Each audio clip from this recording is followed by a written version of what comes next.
Hey guys, welcome back to the channel.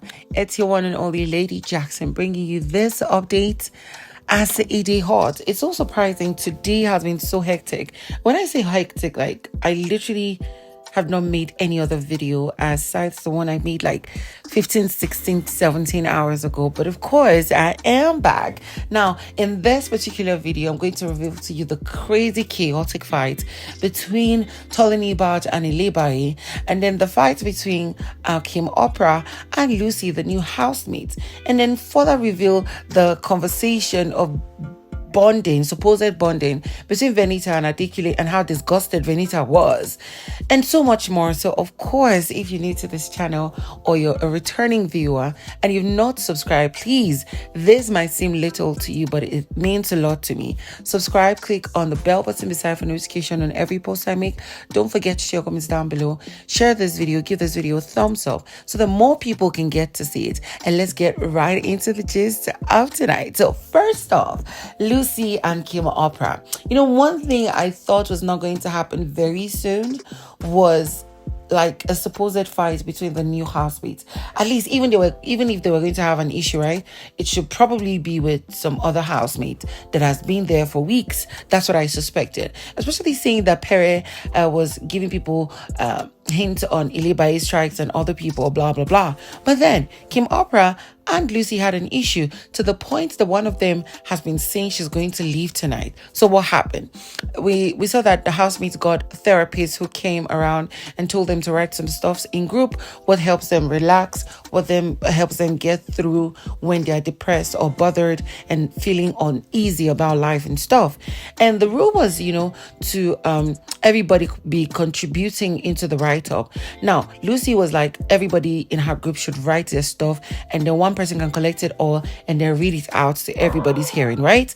But then, according to Kim Oprah, the lady who is like the head therapist, she had obviously told them that instead of splitting it into the different number of people in the group, you could just compile it in one sheet of paper and one person could just read it out. And that was what Kim Oprah was pushing for. But that seemed to have upset Lucy. And Lucy started, evidently physically get angry, throwing in quote tantrums and then moving around and stuff. This was what Kim Oprah was explaining to a number of the housemates who didn't know what exactly happened. And then of course Alex was even looking at her when she was talking about, and Kim Oprah was like, weren't you here? I beg. That's just really what happened. And the girl just wants, let her enjoy her 2 seconds fame. I'm like, is it that bad? This was bad enough for Lucy to actually go and be ringing Big Brother's bell to have a session with him. And, that's the way she revealed that she's not cut out for this level of toxicity. And the head therapist had made her start missing her life outside the house and everything that has to do with that. Lucy literally wants to leave Big Brother's house tonight. And that is what's going to happen probably, because Big Brother said he will call her in later and they'll talk about it. And if she's adamant, you cannot force somebody to stay in the house when they want to go. That's just what it is. Moving on from that, Ilebaye has obviously declared to herself that she will be the highlight of week 5. And so far, so good. She's been doing a good job at it. If only she knows that back here at home, the viewers are rather disgusted and are bringing up a lot of receipts from her past experience, both in and outside of Big Brother's house, that indicates that she's been a fool for a man who obviously doesn't like her. So yesterday, we noticed how she confronted CeeC for mentioning or being in the same space with Neil. Like literally, this girl doesn't want any lady around Neil. Don't walk around him. Don't have conversations with him. According to her, you're violating her privacy. You're violating boundaries, knowing that she likes the guy. So she went in the dressing room. Ilebaye was in something. There was Neil there, and here was Ilebaye confronting Ilebaye that she should respect herself, respect boundaries, and stop being a stupid bitch. Y'all know the word. And Ilebaye was literally shocked, looking at her like, like it's I do you. Where's this one coming from? And this Ilebaye just kept on saying very nasty things. Neil was trying to calm her down, but then decided to focus and calm Ilebaye down. I really don't understand why people do these things, right?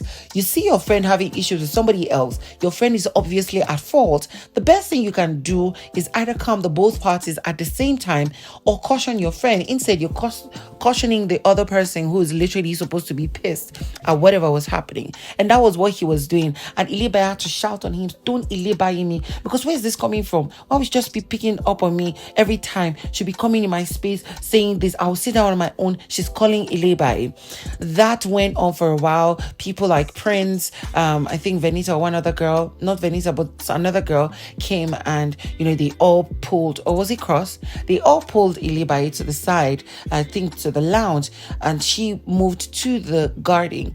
And here was Neil. He pulled Ilebaye to the bathroom, the toilet actually, and he was asking her, like, this nonsense she's doing, he's done with it. Why is it that every time she will be confronting and challenging people for nothing at all? She will be embarrassing Ilebaye. That the only issues he even had with Ilebaye was the fact that she spoke to him somehow, although Ilebaye was coming off as though she was joking in that conversation, but he didn't take it lightly. He cautioned her and it ended, and now you're coming to embarrass the girl over a man. And literally that was exactly what Ilebaye was shouting, because Ilebaye said she had listened to Neil because he wanted her to stop embarrassing him, stop embarrassing people. He's done with this nonsense.